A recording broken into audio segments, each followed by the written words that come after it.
Hi everyone.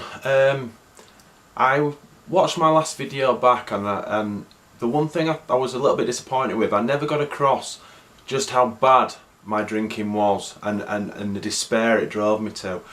I don't think I described it, so I got a lot of good feedback from various circles about the first video, and it seemed to inspire a few people. So I thought I'd make a second one and just concentrate, mainly for me to look back on in the future, to actually how bad that drinking cycle was.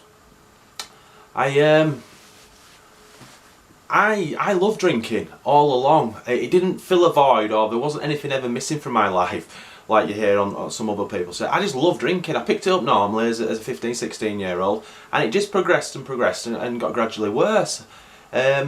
Until you start drinking at weekends, every weekend, and then it'll be the odd midweek night, and it'll be 7 days a week. But this happens over a lot of years.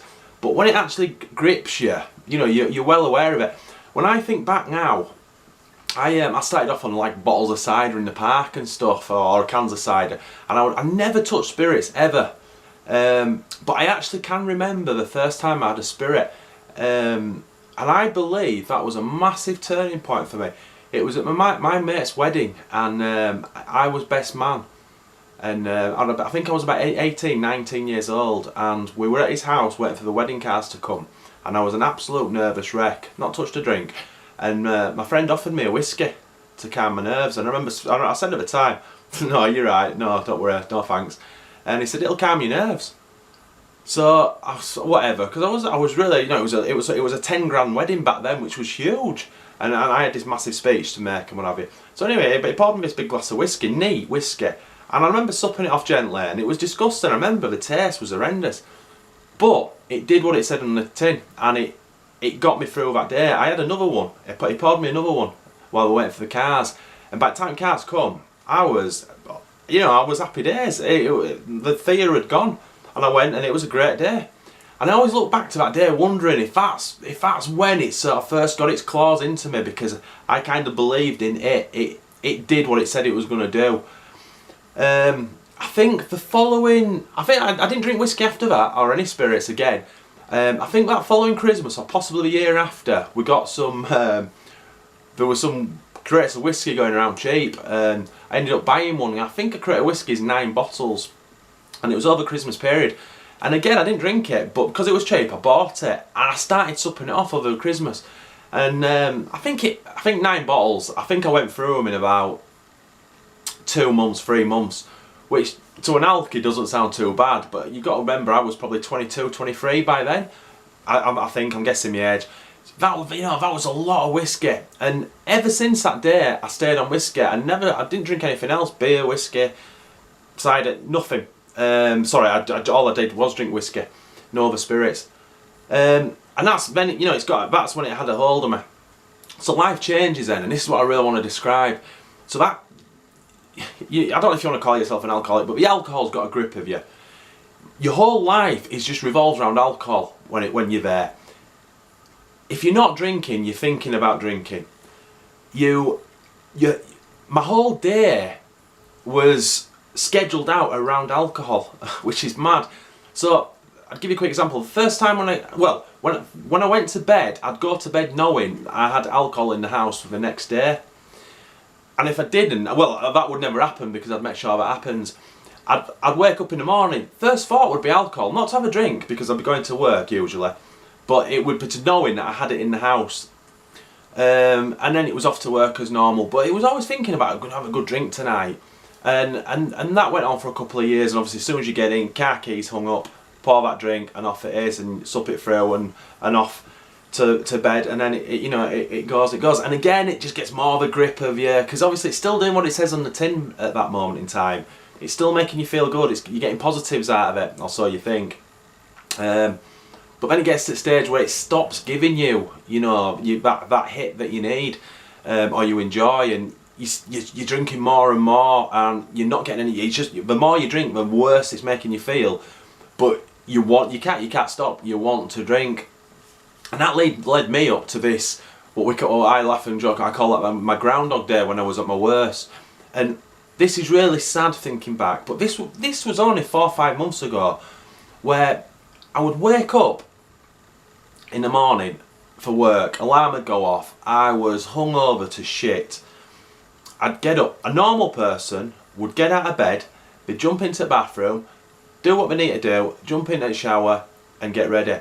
My first port of call was, I'd sleep naked, I would get up, go downstairs, get myself 4 paracetamol and get them off with some water, and then come back upstairs and then go into the bathroom. I'd have the shower, I'd feel horrendous, head was pounding, and just, there was no thoughts going on at all. It was just, the brain didn't work, it was on shutdown. It was just robotic what I was doing, going through emotions. I'd have a shower, I'd jump into my car. The second most thing I needed, other than alcohol, was chewing gum to hide my breath. You know, I was so scared of people smelling it on me. I could smell it when I'm talking off, I swallowed. I could taste it. You know, I could smell it in myself. Others must have been able to. My car was full of chewing gum, so I'd get in the car, I'd load up a couple of chewing gums, and it was a 20-mile drive to work. Praying, and I mean praying, that a policeman doesn't see me and pull me over. I never lost my licence, and I don't know how, because I would have been so over the limit every morning. I drunk that much. I could have been breathalyzed 24 hours a day. I guarantee I would have been over the limit, no matter what. I'd have done 9 hours at work. I bet you could have still breathalyzed me and I'd been over the limit. So you're driving to work, chomping on your chewing gum, headaches starting to lift a little bit, and then it's just this mental battle that I need to stop this, it's killing me. Don't drink tonight, that's your thoughts, I'm not going to drink, and you put everything into it and you're trying to summon willpower, you try to raise your motivation, you're not going to do this, it's killing me, I feel like shit, look at the state of me. And you get to work and like coffees and stuff, and hoping no one's talking to you, and biggest fear of going to work was someone's going to give you something important to do straight away. I just like to get into work and just sit there, log on slowly, and everything's around me slowly, have some coffees and stuff. If it was a disaster summer, I went to pieces, I went to bits. I'd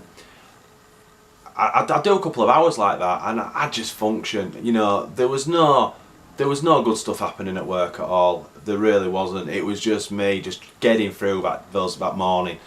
Again, the headache had gone by now. I had aspirin at work, and then it'd be a case of I'd start to function a little bit better, and I'd do the bare minimum I had to do, and then this is where the illness kicks in for me, because then my thought process would change, and it'd be, you know, I don't feel too bad, maybe I will have a drink tonight, or what I'll do now is I will have a drink, but I'll just have less. You know, I won't drink about half a bottle of whiskey tonight, I'll drink, you know, I'll only have 2 glasses. So you're driving home, and that's what I do, and it's still a mental battle there. There was a motivational picture I once saw, and it was I can't remember word for word, but it was something like, is it surprised I'm that tired when I've got this mental battle 24 hours a day going on in my head? And that was me. It was constant, like a good and bad, angel, devil, whatever, drink, don't drink, and this battle was there, and it drove me to, you know, suicidal thoughts, which is just ridiculous. So I'd get home, I'd try to stay off the drink as long as I could. It was inevitable I was going to drink, and once you're drunk, that was it. I tried to do 1 or 2 glasses and things like that, and put more coke in or whatever. It's just a waste of time. By the time I'm ready for bed, because it was 9:30, 10 o'clock, 10 PM in the evening, pissed basically. You know, you've done over half a bottle of whiskey, and then it was to bed, passed out in bed, and then next thing you know, alarm goes off, and that day for me lasted 2 or 3 years, and it was horrendous, and there was no getting out. And again, within those 2 or 3 years, it progressively gets worse, and the darker side just comes over you, and you know, the despair, because you get it. I'm getting up for work, and when I could make work, that is, you know, without ringing in sick sometimes. When I rang in sick, I just drank more. It was horrendous. It was some real bad times. You know, I did all the hiding bottles around the house and all that, because in the beginning, halfway through my drinking career, you know, the money with my missus became, you know, you're spending all this money on beer and on whiskey. And so you start hiding stuff, and it was crazy. I remember, I laugh about it now, but I remember I drank from one bottle of whiskey, but was in the same place in the kitchen all the time. But I topped my drinks up all night from bottles around the house, so my missus didn't think I was supping a load of whiskey off in the kitchen. So I'd taken like 2 drinks out of it, and as it got a bit lower, but you know, it'd get lower over a course of a week. Then I top it back up with other bottles around the house. I was getting as wasted as ever. But she, just to make sure, she thought I wasn't, you know, spending all this money. At my worst, I was doing about £350 a month on whiskey. The minimum I was doing every night was a minimum of half a bottle of whiskey every night, usually 3/4. It's funny when you talk about bottles and volume, because when I was drinking and I thought I was enjoying it, you know, if I drank half a bottle, I'd have thought, wow, that's a scary amount. But the progression again with the bottle, you know, your normal 70 centilitre bottle, you know, how much is left? It starts from there, and I remember, and it got close to me being able to drink a bottle of whiskey in a session. It was like, whoa. And then when I did drink, you know, I was hungover to bits and I felt terrible. Towards the end, that was nothing. You know, I didn't want to buy a 70 centilitre bottle of whiskey because I knew I'd drink it. So I was moving up to a litre bottle. Tesco's finest 1.5 litre bottle of whiskey. You know, 25 quid. I was doing that in 2 days at the end. I think I just want to get to that last bit of despair because you think you can't stop. You can't see the wood for the trees. It's common with everyone. Everyone goes through this before the whatever method system they take works for them, and it starts to kick in and you see a little bit of light.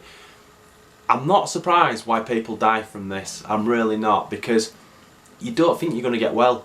You really don't. You don't know how you're going to get well, because while you're thinking about getting well, you're still pouring this shit down you, and you physically can't get off it. It's to a non-drinker or to someone who's a normal drinker, you'll never understand this battle, and only other alcoholics understand.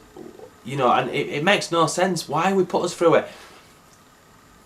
I'm well over 3 months sober now, and I'm looking back there now, and although 3 months of sobriety is not that long, it does feel like a little lifetime to me. I'm a completely changed man.